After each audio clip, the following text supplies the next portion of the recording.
richesse, je suis pas obligée de le savoir. Lorsque tu cherches en fait à me montrer que tu es vraiment riche, ça veut dire que derrière tu dépenses. Dépenser de l'argent, c'est le contraire de s'enrichir. Quand tu me montres que tu as plein de choses, que tu achètes plein de choses, que tu portes du Louis Vuitton, que tu ne penses pas à t'enrichir, tu penses à t'appauvrir.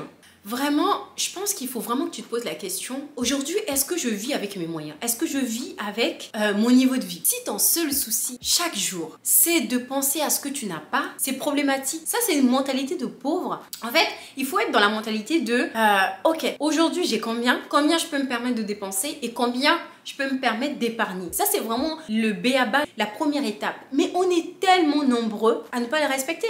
À la fin du mois, en général, on est à moins quelque chose. Moins quelque chose. On n'est pas à plus, on est à moins. Et ça, c'est dramatique. C'est vraiment, vraiment dramatique. Et donc, la première étape, vraiment, pour commencer à faire quoi que ce soit, vraiment le premier pas, la première action, c'est déjà de faire en sorte à ce que, quand tu arrives à la fin du mois, ton compte bancaire, il est au moins à zéro. Il est à zéro, non pas en négatif, au moins à zéro. Et petit à petit, tu vas travailler ça pour qu'il redevienne un petit peu en positif, même si c'est 5 euros. Oui, il y en a beaucoup qui se considèrent comme pauvres avec un salaire, alors que c'est juste une question d'organisation. Et puis, de gestion. Ce sont ces gens en même temps qui vivent au-dessus de leurs moyens et qui viennent encore se dire « Ah non, j'ai pas d'argent ».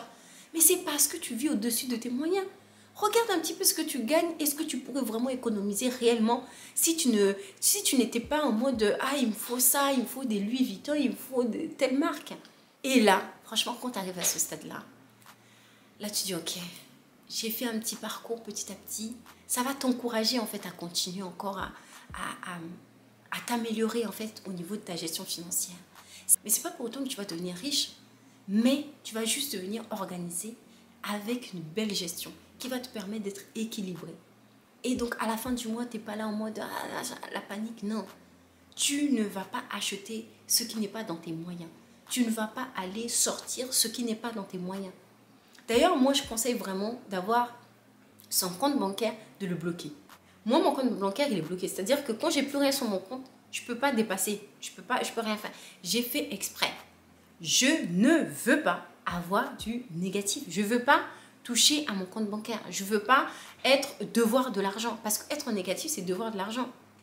Acheter quelque chose que tu n'as pas les moyens, c'est devoir de l'argent. C'est t'endetter, te surendetter.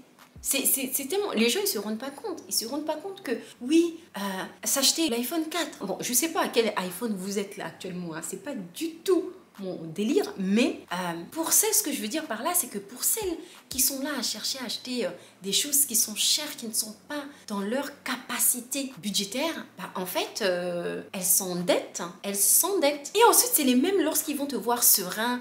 Ils vont se dire, ils vont penser que tu as les moyens. Alors que pas du tout. C'est juste que toi-même, tu te prives. En fait, justement, tu te prives parce que tu ne veux pas te retrouver dans leur place. Tu es juste vigilante en fait. Tu ne dépenses pas ce que tu n'as pas. C'est simple. Il ne faut pas dépenser ce que tu n'as pas. Ou alors les coups de je vais sur Shein, je vais acheter en plusieurs fois. Si tu n'as pas les moyens, si tu n'as pas d'argent, ne va pas acheter en plusieurs fois. C'est pas possible. Déjà, quand tu achètes en plusieurs fois, ça veut dire qu'à un moment donné, tu n'as pas cet argent-là.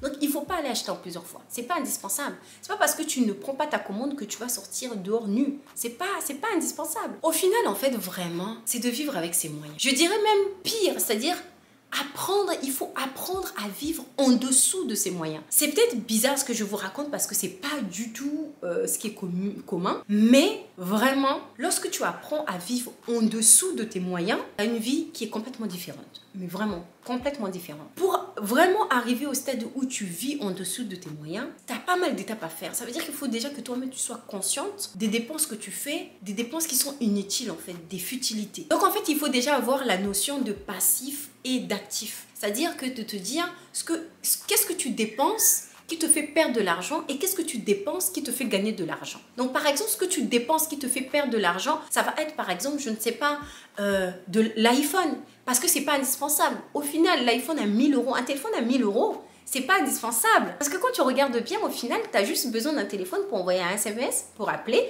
pour éventuellement faire des recherches, mais tu as des téléphones qui sont beaucoup moins chers et qui ont ces fonctions-là. Pourquoi être obligé d'aller prendre un téléphone aussi cher? Je ne comprends pas. Sauf si, effectivement, avec l'iPhone, la qualité des photos, etc., tu as un business et ton business nécessite d'avoir des photos de qualité, etc., etc.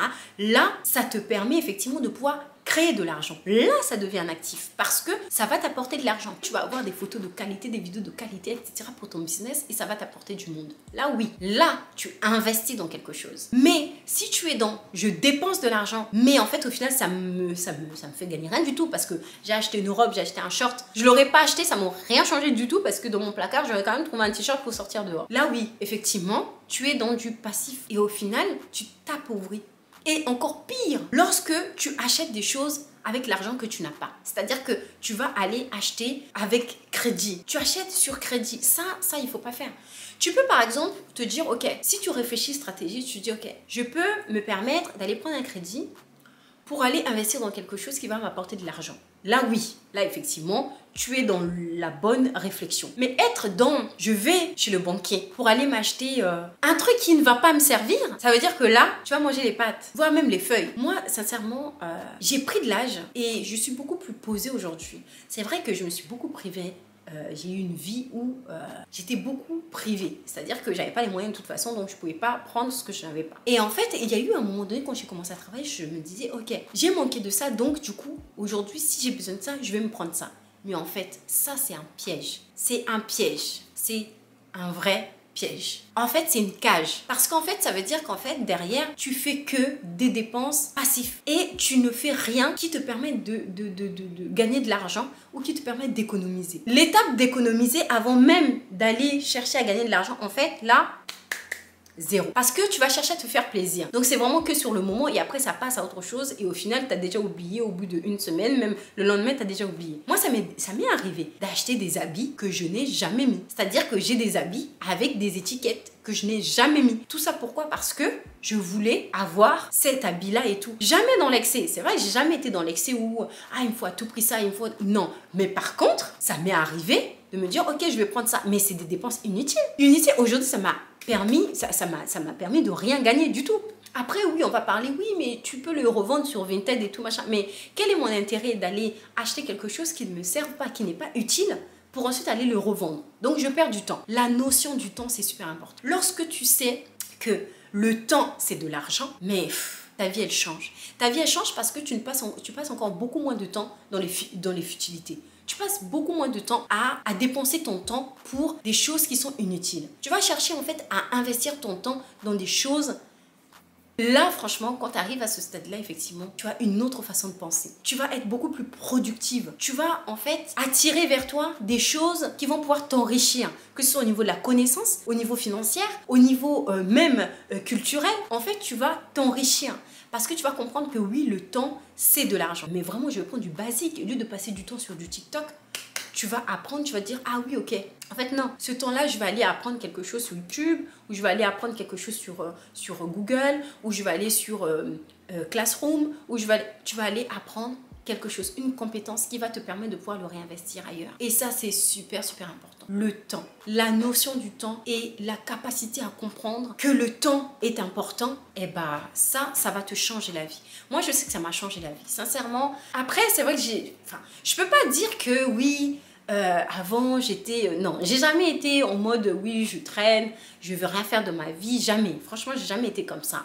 Mais par contre, je peux imaginer que voilà, que tu veux jamais rien faire, que tu es dans le canapé toute la journée, je peux imaginer ça parce que oui, tu as des proches, tu as des gens, bref, tu as des gens autour de toi qui effectivement traînent un petit peu des pieds et tout, etc.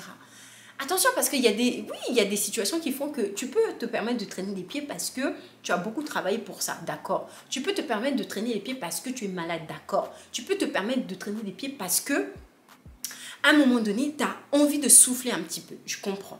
Mais par contre, traîner les pieds toute la journée, ça va pas. Quand tu as les capacités, les capacités physiologiques, physiques, mentales. Tu as aucune excuse, aucune raison de te dire mon temps, je ne l'investis pas. Tu as aucune excuse.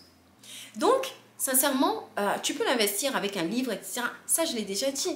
Moi, actuellement, je suis en train de lire Réfléchissez à devenir riche. Non pas parce que je veux devenir millionnaire, pourquoi pas, ça peut arriver, Mais c'est vrai que j'ai jamais été tentée vraiment par la richesse en soi. Parce que je me dis, quand tu es riche, en fait, ça te change en fait ta mentalité, ta façon de voir les choses.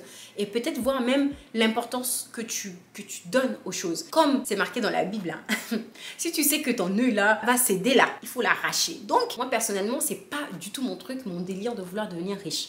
Par contre, c'est mon délire d'être maître de ma gestion financière.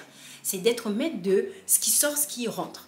D'être maître de qu'est-ce que je fais, parce qu'au final, c'est l'engagement que je prends aussi pour ma famille. Si je suis en mode, ah oui, ok, je vais aller dépenser ça, je vais aller acheter ça, je vais machin, bah en fait, au final, je mets en péril aussi ma famille. Donc, il faut toujours penser à, non pas qu'à soi, aussi aux autres, en fait. Savoir gérer de l'argent, c'est tout un ensemble. En fait, ça te fait gagner en maturité immense, énorme. La maturité énorme, du temps, de l'argent, comment l'importance des proches, etc. Tout ça, c'est des choses, en fait, que tu gagnes lorsque tu apprends à gérer. Parce que tu connais l'importance de passer du temps avec tes proches, de passer du temps avec ton mari, avec tes enfants, etc. etc. Et tu te rends compte que, ok, j'échange mon temps contre de l'argent parce qu'en fait, au final, je peux gagner du temps par rapport à ça, ou je peux gagner ça. Tu vois, je t'invite vraiment à te dire, ok, j'ai pas d'argent, qu'est-ce qu'aujourd'hui je dépense que je n'ai pas? Qu'est-ce qu'aujourd'hui je dépense que je peux économiser? Ou qu'est-ce qu'aujourd'hui je peux ne pas dépenser? Te poser en fait toutes les questions qui vont te permettre de pouvoir apprendre petit à petit à poser une pierre et à aller vers l'économie. L'économie, économiser. Économiser, c'est vraiment pas quelque chose, je trouve, qui est inné en fait. C'est quelque chose qui s'apprend. Moi, c'est ce que je me dis, peut-être parce que je n'ai pas eu d'exemple ou quoi, je sais pas. Mais je me dis que oui, il faut apprendre à économiser. Sur ce, à très bientôt. Ciao, ciao.